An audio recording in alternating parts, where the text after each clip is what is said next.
Okay, and we're back. I'm Michael Martinez, principal author of SEO Theory, and I'm also the president of Reflective Dynamics Incorporated. Sorry, I'm seeing a new flag on the Google Hangout thing, and I'm not sure how much of my intro it got. At any rate, I'm here talking with Kent Young, my friend from Roaring Pajamas SEO. Hello, Kent. Hello.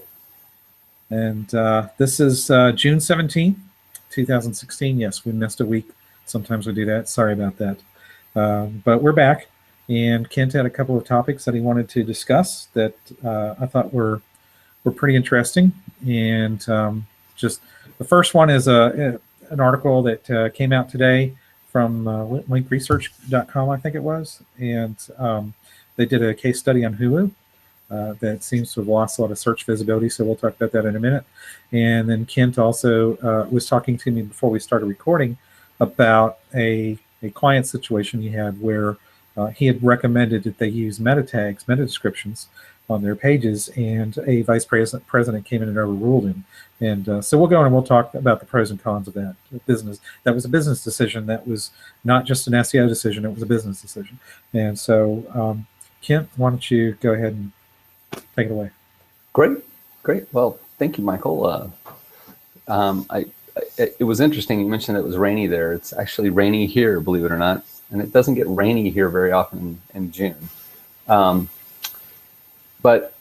what I was mentioning about was the article that came out by Link Research. And basically what they were saying was they did a case study on Hulu where they had made a change to the architecture of the site such that it required, it was serving JavaScript basically. And the net of that was that if you tried to find these pages from clicking on them, clicking on the link in Google, it served a 404 page, even though if you had the URL and you tried to surf to it, it would serve a 200, but you still got this sort of bogus page. So 400. Yeah, and so what was happening was 404. Sorry, it's not 404. You saw 404, right? So what was happening? Interrupting you now. The number of pages in the SERP was just declining dramatically, right? And so as these pages are declining, they're looking at this and saying, it's not rocket science, and it's got to be having a huge effect on traffic, right? With a site like that, where I'm sure in many cases, sites of that size, and certainly sites that are that popular, tend to get a significant amount of their traffic organically. So now what I find interesting about that, and there's some really good case studies where if a site is changing the way it's actually coded, in other words, the platform or whatever is serving these pages, and it's not making sure that there's what we call progressive degradation, which basically says that you code the pages so that the least common denominator, or browsers that have the least amount of functionality in them, can still access the page. And so what it sounded to me like was they didn't really fully test what was happening with these pages when they launched this new platform. And so the net result was that the crawlers could no longer access the pages properly, and thus remove them from the search index. Now that's the real concern there, is that when a page has a problem, is basically broken, and it basically gets removed from the index, sometimes the crawler, when that problem does get fixed, sometimes that crawler has an issue where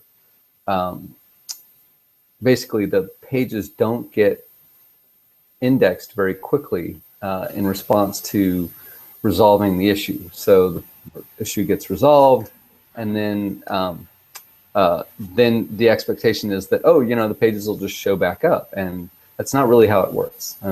Google is in charge of whether or not your pages are allowed back in the index. The hope is that you'll get all of them back in, but there's no guarantee of that. And there have been several instances where that I've seen where, for whatever reason, mistakes are made with a website, a bunch of the pages get removed from the index, and they fix the problem. And sometimes you'll get only, 90% of the pages get re-indexed, and that extra 10% may not show up like you think they should. There was a so anyway. So my whole point was, if you're going to change the platform of your site, you need to code it for progressive degradation such that there isn't going to be an issue with, in this case, JavaScript or some form of scripting that prevents the crawler from either accessing or properly indexing your site. That I agree. I've run into that many times with people. I tend to call that designer arrogance. A lot of them, when I bring up older browsers and things like that to them, and this has been going on in my experience for at least 16, 17 years. The developers or the designers kind of write off the older people, and they say it's their responsibility to come up to date to us. We're going to do it this way. And of course, any business that makes that decision is literally giving up business opportunities with potential clients. Some people have rationalized the decision to me by saying our marketplace is contemporary. In other words, these are the people that are going to upgrade their browsers as we upgrade our technology. And so anyone who stays behind, we assume has dropped out of our market. But that's a business decision that has to be made carefully. It has to be an informed decision. The idea that you change your whole website over to a different platform with, I guess, no loss of traffic or anything like that is extremely naive, and yet we encounter it all the time. I mean, every year these kinds of case studies come to light. It kind of underscores just how mysterious the relationship between website and search engine remains, particularly for large organizations. Well, I was behind the reason that I was recommending strongly that Thesaurus-dot-com get off of the reference site. So at the time it was Thesaurus.reference.com, and it still is, I think still is, dictionary.reference.com. And I said, you should probably, you own the domain reference.com. You should probably move all of your pages onto, the base domain. And so they did that with Thesaurus, and yes, they saw a pretty sizable hit in traffic. And since they were selling page views, right, they were selling impressions, there was a little bit of a hit to their bottom line. But that's one of those investments that you make, right? You suffer the loss of that investment so that you can get a better root domain and not create confusion in the minds of users when they see that sort of funky URL in the search result.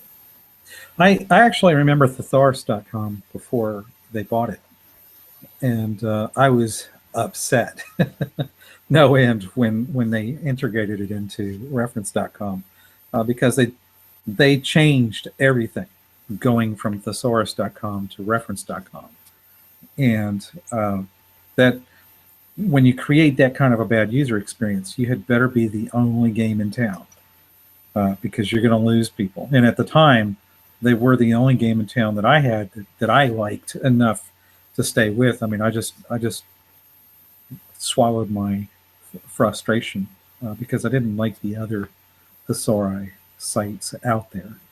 There weren't that many. I mean, there's not a whole lot of money to be made in dictionaries type websites, right?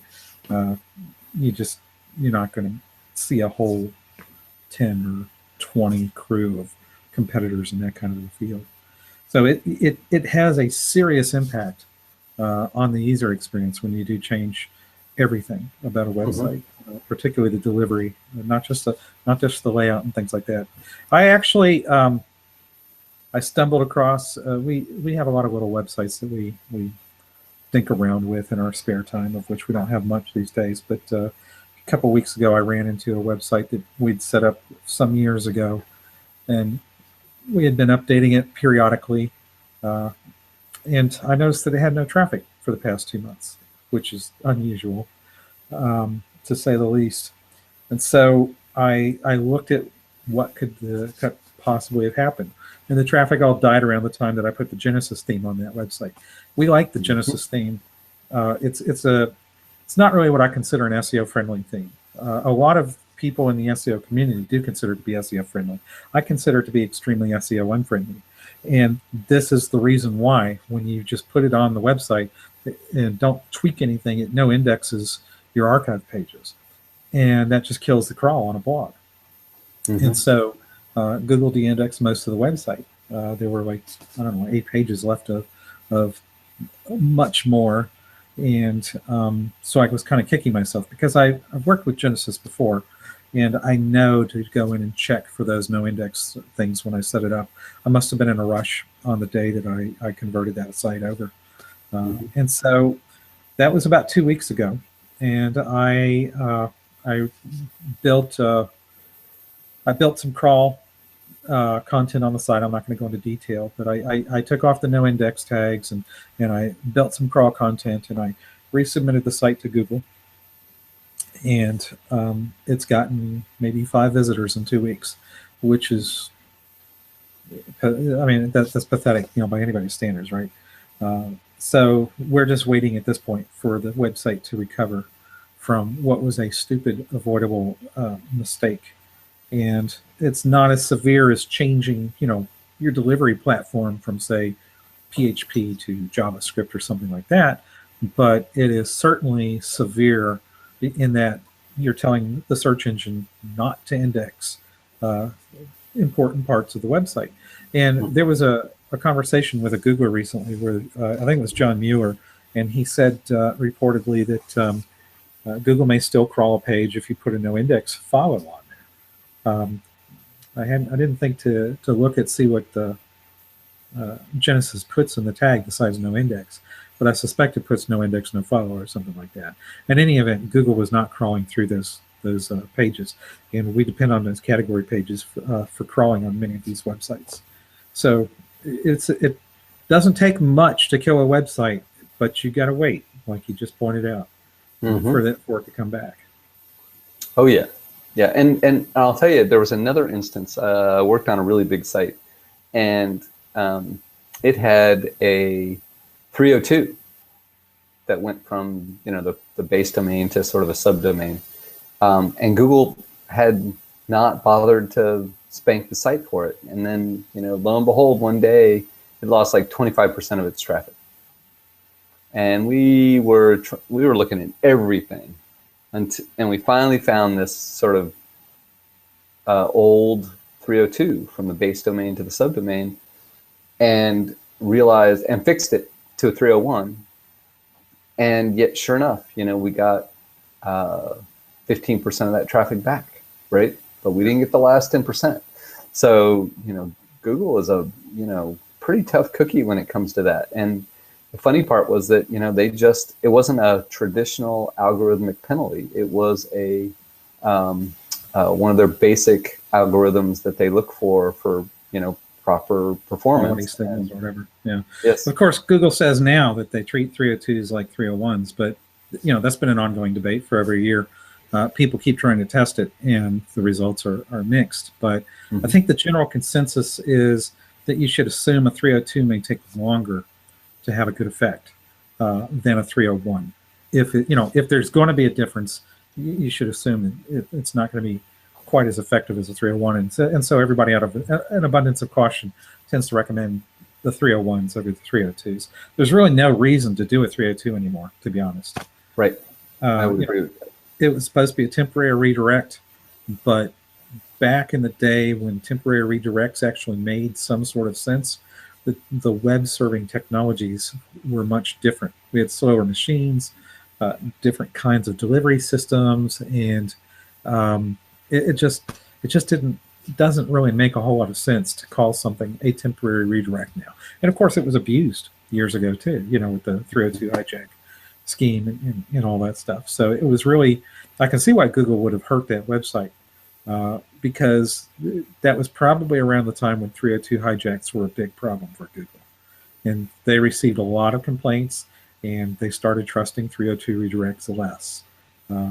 Now they're better able, I'm sure, to resolve where things are coming from and going to than they were back then. So yeah, I mean, just one tiny little thing can make a big difference. One tiny little thing. It's just dramatic and so important. So the other thing that I wanted to talk about was the instance where had a potential, not an actual client, but a potential client, after some feedback about what we perceived to be good and room for improvement for a particular website. The feedback was that we suggested that they have meta descriptions, and they pushed back and said, well, we really don't like putting meta descriptions on the page because we want Google to serve the best possible snippet in the search result. And if we put the meta description there, it may somehow limit or prevent the better description tag showing up inside of the search result. And which is that's not really a supportable point of view. Well, I have seen dramatic performance improvements, and this person also was saying that meta descriptions are not used as a ranking factor, and while it's probably not a prominent ranking factor, it can very strongly positively impact rank. And I've seen in a number of instances where I've had no other work done to a site besides updating of meta descriptions. And I think I was sharing with you before we started the video, was that in one instance there was an e-commerce site where they had literally thousands of pages and none of them had meta descriptions. And so we helped them to figure out what a good well-formed meta description might look like. And then they went off and hired an intern to write these meta descriptions. And within about 2.5 months, they had updated about 800 of these, couple thousand pages. And they had seen a very clear, quantifiable 25% increase in search traffic and 15% increase in the number of people to their shopping cart, which was, for them, a significant increase, especially for the fact that it was happening over the middle of the summer, which there is a tendency for a lot of sites to get a little bit of a down performance between, late May and early September, just by virtue of the fact that people aren't, they're not in school, the dynamic of what people are doing changes pretty dramatically. And so Yes. It was just interesting for them to see a large increase and a huge bump in performance in the middle of summer just by making some very targeted tweaks. Yeah, I mean, that certainly affects a number of things. It affects conversion rate optimization, obviously, but as we've discussed before, e-commerce websites can benefit from correct use of meta descriptions. Google makes specific recommendations for e-commerce websites about the kinds of information that they should be putting into those meta descriptions. And, we don't have to open up the debate about what's going to affect the rankings or anything like that. Google's going to present the best set of search results that it thinks it can present to the user. And in any SERP that's influenced by the special markup, rich snippets or whatever, you have to leave that factor on the table. You have to say, if there's unique information in the meta description that's helping the search engine, the search engine has every reason to take that into consideration in terms of what kind of a query it's trying to satisfy. If somebody wants pricing information, and if Google is telling people to put pricing information into their meta descriptions, then you have to kind of expect Google to look for that pricing information. And if the price is relevant to what the Google user is looking for, then it's kind of crazy to say, well, this isn't information that Google is going to take into consideration. They clearly know about it. They're looking for it, and they know about it. And you have to be careful about saying that Google isn't doing anything with those meta descriptions other than just putting a search snippet in there, because that's really not the case anymore. If ever it totally was. Google has a very sophisticated search interface now that takes a lot of I guess you could call incidental information into consideration at this point. Mm-hmm. So, well, we got through that very quickly. I was expecting a little bit longer discussion from you on the second point. Well, I think you actually you brought up several things in the last newsletter that I thought were pretty compelling. Was there any topic that you found interesting that you thought was worth bringing into our discussion? You mean in last week's newsletter? Yes.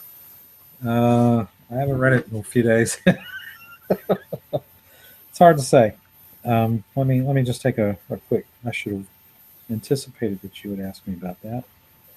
So let's see here. See, we had an experiment. Let me see what that was all about.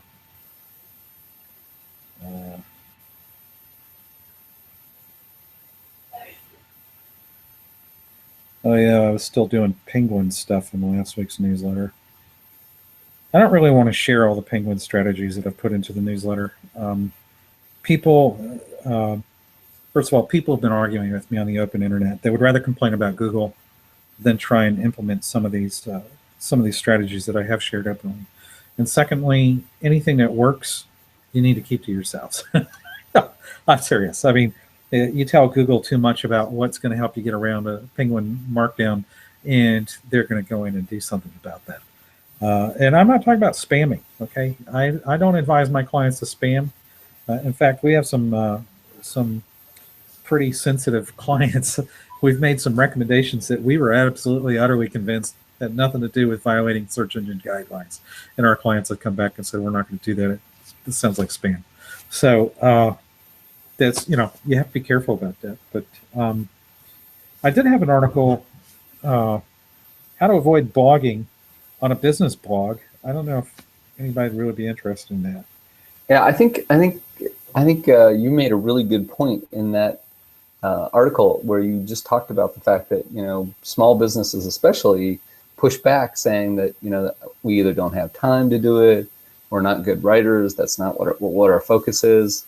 But I mean, I think there's a huge challenge, certainly for smaller businesses, to implement a blogging strategy or even a larger content strategy, because it just seems overwhelming to them, and they need to feel very confident and certainly more inspired that it's going to have a positive impact on traffic to their site and sales for them to even want to invest in it. Yeah, and with Panda and Penguin and payday loans and all the other anti-SEO stuff, and it is anti-aggressive marketing stuff, I guess you could say, that Google has come out with over the past 4 or 5 years. A lot of web marketing consultants and agencies are gun shy about being creative and innovative. And so they've all kind of fallen back on this faux content marketing strategy of just put more content on the website. Now, I'm one of the guys that's been saying for the past 20 years, just put more content on the website. Okay, I have the content credentials that most of the people in our community are just now building, and I've had them for decades. But that's not what search engine optimization is about. Search engine optimization is never about doing more of what seems to work. It's about improving the relationship between the website and the search engine. And a small business website that doesn't have the time and the resources to create all this content, it doesn't have the budget to pay somebody to create all this content, which is itself a risky thing, still needs to put some sort of content on its website. Otherwise, there's nothing for the search engine to recommend to its visitors. And so in my article, I was looking at the things that small business websites and retailers do put on their websites anyway, but they don't organize that information very, very well. It's not very focused. And everybody wants to know what the strategy is, of course. But I mean, basically, you take all this incidental information and you put it into a small number of pages that are useful, functional pages that can be found in search, and that are not, they're not product pages. The product pages link to them, and they can link back to the product pages. That's really what it boils down to. And I would rather encourage people to be innovative and experimental than to just keep being formulaic with their SEO, because all this content stuff is leading to real problems on the web in terms of relationships with search engines, and it's just getting worse year by year. Whether that means Google is going to have to create a new algorithm or not, I don't know. I'm not expecting an anti-content marketing strategy algorithm, but there's already algorithmic pushback on this stuff because the web marketers are cutting corners. They're trying to put out too much content. And the more you try to increase your production, the less quality you're going to put into the way you produce your content. So I realize people got to eat. They got to sell something to their clients, and they're selling content. Randy and I take on a lot of writing contracts too. We have a team of writers that we work with, but you can't just turn out fluff, and people are still turning out a lot of fluff. Sometimes 3,000 to 5,000 words of fluff. Mm-hmm. So I mean, you don't. That's the wrong strategy to pitch to a company that's got limited resources and limited budget. I would agree with that. I would, and I still think it's challenging, and I think small business owners really want to have a clear plan for how to do it and what the net results are going to be if they do it.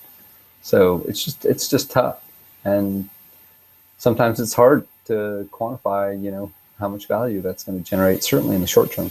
Yeah, and I've had people come to me and say, well, let's try this content thing, and we did content for them, and after like 3 articles, they go, well, it's not working, and even though we explain in advance that 3 articles is not going to do anything for them, they lose faith quickly, which is a sign that they never had faith in it to begin with.